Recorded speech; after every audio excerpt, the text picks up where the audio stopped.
सड्यावरची शेती म्हणजे इतकी सोपी नव्हे. इतर शेतीच्या तुलनेत सड्यावरची शेती ही खूप मेहनत आणि आव्हानात्मक शेती आहे. आपण जे सहज शेंगदाणे मुंबईत पैसे देऊन विकत घेतो त्याच्या पाठी किती मेहनत आहे आपण पाहू शकता. हे भुईमुगाच्या शेंगा काढून असा ठेवलेला आहे, आपण पाहू शकता. भुईमुगाच्या शेंगा इथे शेतातनं काढून वाळवण्यासाठी ठेवलेल्या आहेत, इथे पाहू शकता. ह्या सर्व शेतीचं रक्षण करण्यासाठी शेतकऱ्यांना इथे असं सड्यावरती हे बघा, हे असं घर बांधावं लागते जेणेकरून वन्य प्राण्यांपासून आपल्या शेतीचं रक्षण करावं.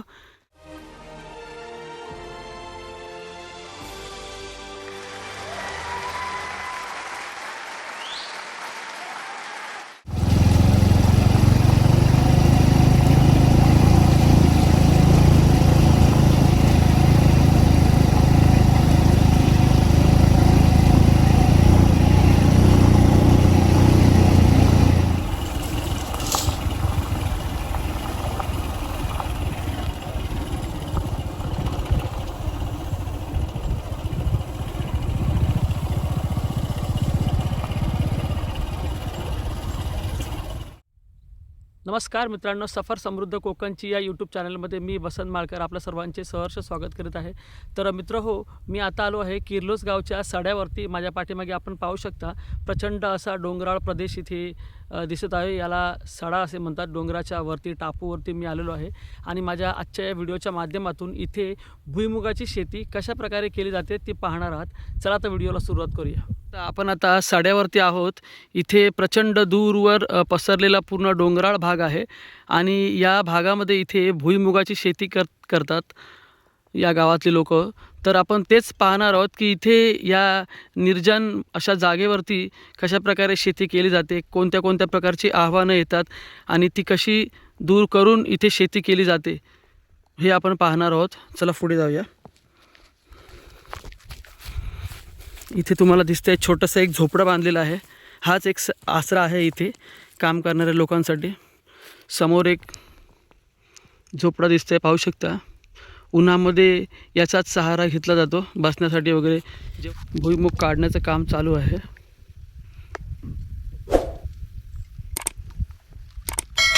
समोरही भुईमुग काढण्याचं काम चालू आहे. तिथे एक आजी तिथे काढतात बघा.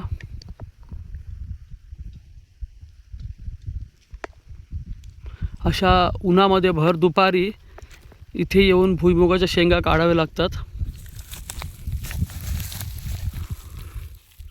इथे भुईमुगाच्या शेंगा काढून असा ठेवलेला आहे, आपण पाहू शकता. अशा ठिकठिकाणी जिथे जिथे काढत जातात तिथे तिथे ठेवत जातात आणि त्याच्यानंतर मग सगळीकडून एकाच वेळी उचलले जातात. हे इथे पाहू शकता, इथे ठेवलेले आहेत.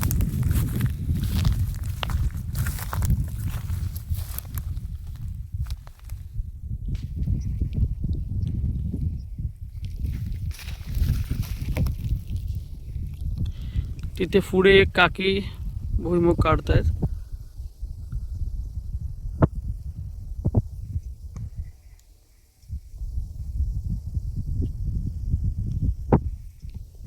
सड्यावरच्या शेतीसाठी प्रचंड मेहनत घ्यावी लागते. आपण पाहतच असाल एवढ्या रखरखत्या उन्हामध्ये इथे शेतकरी आपली कामं करतायत.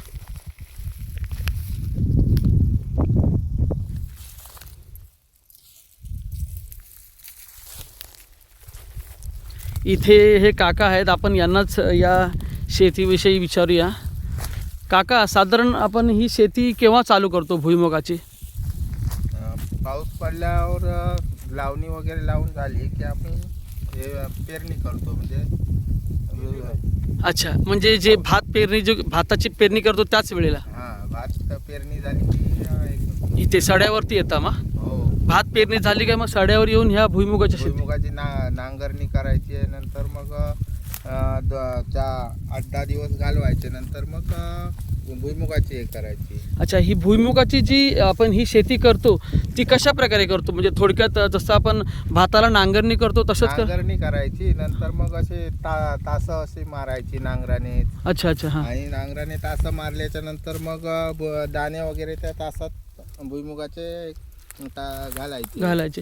म्हणजे ते असं आपण हातानेच ते म्हणजे भुईमुगाचे जे बी हो. असते ते हातानेच टाकायला लागते.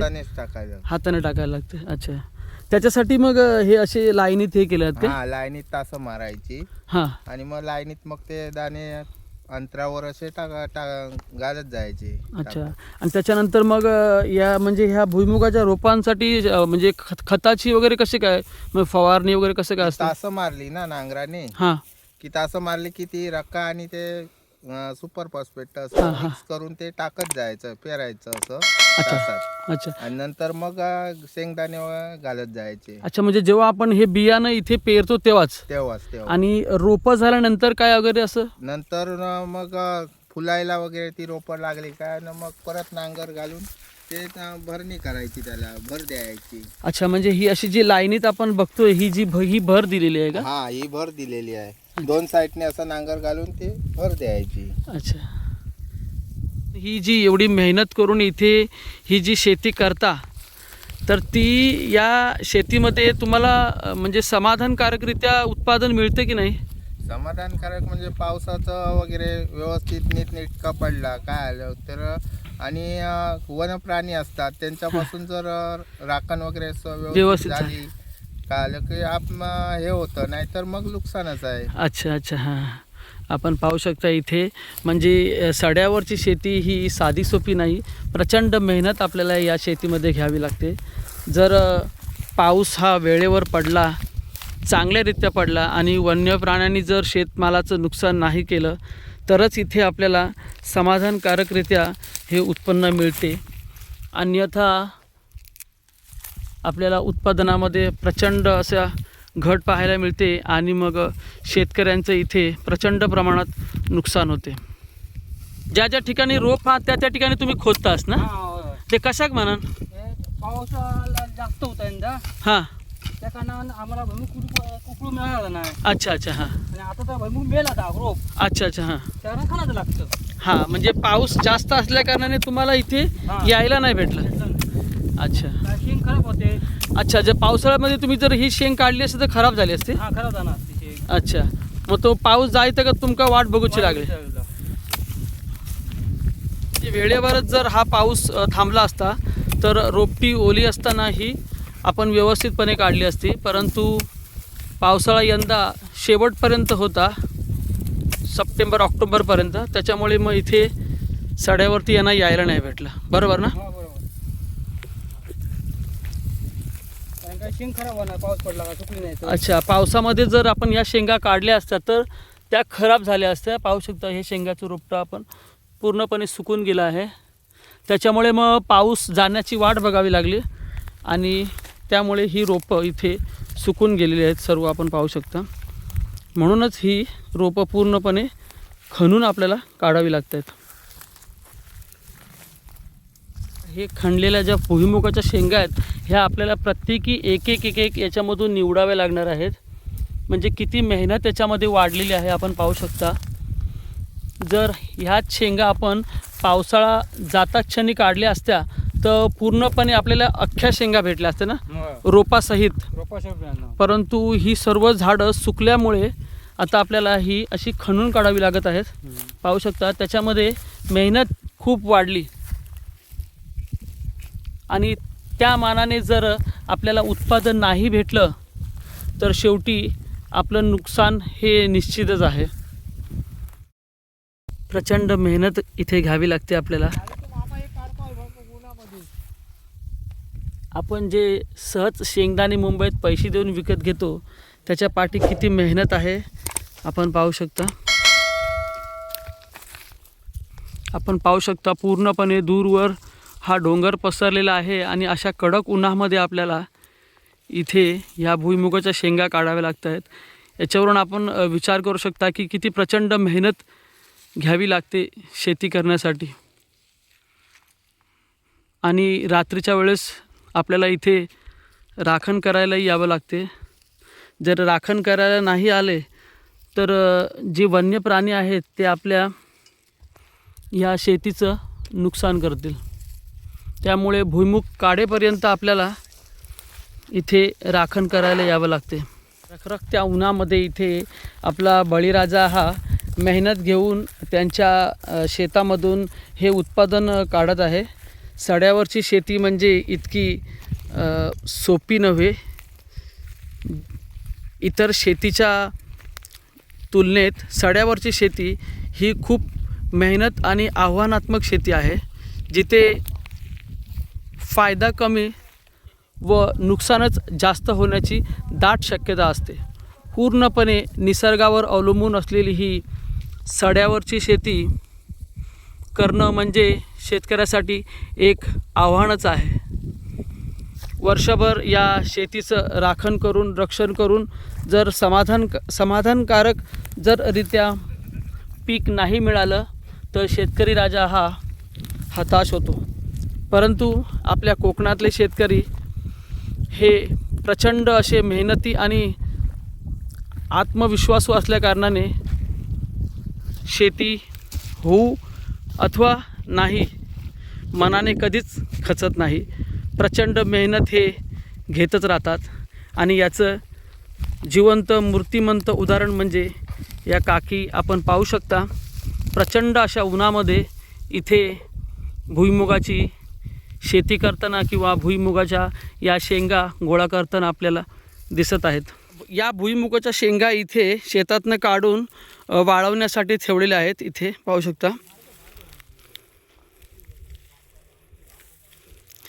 ह्या शेंगा आपण ह्या शेतामधल्या काढलेल्या आहेत ना? हो, शेतामधल्या काढल्या. शेतामधल्या ह्या शेंगा काढून पुढे काय करतात मग? आता शेतामधल्या काढल्या ते रोपातल्या काढल्या ना की साफ करायच्या त्या आणि अच्छा. अशा सुकवायच्या. सुकवायच्या. हां, सुकवल्याच्या नंतर सुकल्या की नंतर घरी नेऊन नदीवर वगैरे नेऊन धुवायच्या. धुवायच्या. हां धुतल्यानंतर मग मळायला घाण्यावर न्यायच्या. हां, घाण्यावरती. हो, आणि ते मग तेल हे करतं आणतं तेल. आणि पेंड वगैरे बैलांना. हां, म्हणजे ह्या शेंगाचं तेल तयार होते आणि पेंड काढतो आपण, पेंड जी बैलांना खायला उपयोगी असते. बरं, तेल शेंगातून जे तेल काढतं ते विकण्या इतपत निघतं का? नाही, विकण्या इतपत आपलं हे नसतं, आम्ही घरी वापरतो असं. अच्छा, म्हणजे आपण जे तेल निघते ते हो, घरी वापरण्या घरी इतकं होते. वापरलं जातं. विकण्या इतकं एवढं नाही निघत. नाही नाही. अच्छा, म्हणजे वर्षभर मग तुम्हाला हे खाण्यासाठी पुरते. हो हो. अच्छा, ओके. आपण पाहू शकता इथे ही प्रोसेस आपण बघितलेली आहे. शेंगा मळ्यातून काढल्यानंतर हे बघा, इथे पाहू शकता त्या काकी इथे शेंगा काढत आहे. हे बघा, भर उन्हामध्ये किती प्रचंड ऊन आहे आणि भला मोठा हा सडा आहे, आपण पाहू शकता. आणि ह्या सड्यावरती ही भुईमुगाची शेती केली जाते. हे भुईमुग काढून त्याच्यानंतर असे इथे वाळवले जातात आणि त्याच्यानंतर पुढे मग तेल काढण्यासाठी किंवा बैलांची पेंड काढण्यासाठी घेऊन गेले जातात. दूरवर पसरलेला हा सडा आहे किर्लोस गावचा. आणि या सड्यावरती इथे प्रचंड प्रमाणात भुईमुगाची शेती केली जाते. इथे आपण पाहिलंच शेंगा सुकायला ठेवलेल्या आहेत. आणि ह्या सर्व शेतीचं रक्षण करण्यासाठी शेतकऱ्यांना इथे असं सड्यावरती हे बघा, हे असं घर बांधावं लागते, जेणेकरून वन्य प्राण्यांपासून आपल्या शेतीचं रक्षण करावं. त्यासाठी त्या हेतूने एक आसरा म्हणून हे असं घर बनवावं लागते. इथे पाहू शकता सगळी व्यवस्था केलेली आहे, पाण्याची वगैरे. त्याच्यानंतर हंतरुण आणलेलं आहे आणि सर्व इथे बसलेले आहेत. मग इथे सगळेजण रात्री एकत्र झाल्यानंतर व्यवस्थितरित्या शेकोटी वगैरे पेटवली जाते. आपण पाहू शकता इथे शेकोटी पेटवली जाते. त्याच्यानंतर वेगवेगळ्या प्रकारचं जेवण इथे शिजवून हे खातात. एका प्रकारे छोटीशी पार्टीच केल्यासारखी होते इथे रात्रीची. आणि पूर्णपणे रात्रभर इथे आपल्याला जागावं लागते, कारण का एवढा मोठा सडा असल्याकारणाने इथे वन्य प्राण्यांचा वावर अतिशय प्रमाणात आहे आणि त्याच्यापासून आपल्याला इथे आपल्या शेतीचं रक्षण करावं लागते. गौरेडे आहेत, त्याच्यानंतर रानडुकरं आहेत, असे वेगवेगळे वन्य प्राणी इथे अधिवास करतात. पाहू शकता इथे प्रचंड असं मोठं जंगल समोर दिसते आहे. आणि या वन्य प्राण्यांपासून जर आपण रक्षण नाही केलं आपल्या शेताचं, तर मग आपल्याला उत्पादन हे शून्य मिळते. त्याच्यामुळे आपण इथे रक्षण करावंच लागतं आपल्या शेताचं. आणि त्याच्यासाठी मग असा इथे ठिकठिकाणी असा हा छोटंसं घर बनवावं लागते. मित्रांनो, या व्हिडिओच्या माध्यमातून आपण पाहिलंच असेल सड्यावरती शेती करण्याचं किती अवघड काम आहे, कशा प्रकारे सड्यावरची शेती केली जाते. मी नेहमीच माझ्या व्हिडिओच्या माध्यमातून आपल्या कोकणची संस्कृती, परंपरा, वैशिष्ट्ये आणि कला दाखवण्याचा प्रयत्न करत असतो. आजचाही व्हिडिओ त्याच संदर्भातला होतो. होता. आशा करतो व्हिडिओ तुम्ही संपूर्ण पाहिला असाल. व्हिडिओ जर आवडला तर लाईक करा, तुमच्या मित्रांनाही शेअर करा आणि असेच नवनवीन व्हिडिओ पाहण्यासाठी आमच्या सफर समृद्ध कोकणची या यूट्यूब चॅनलला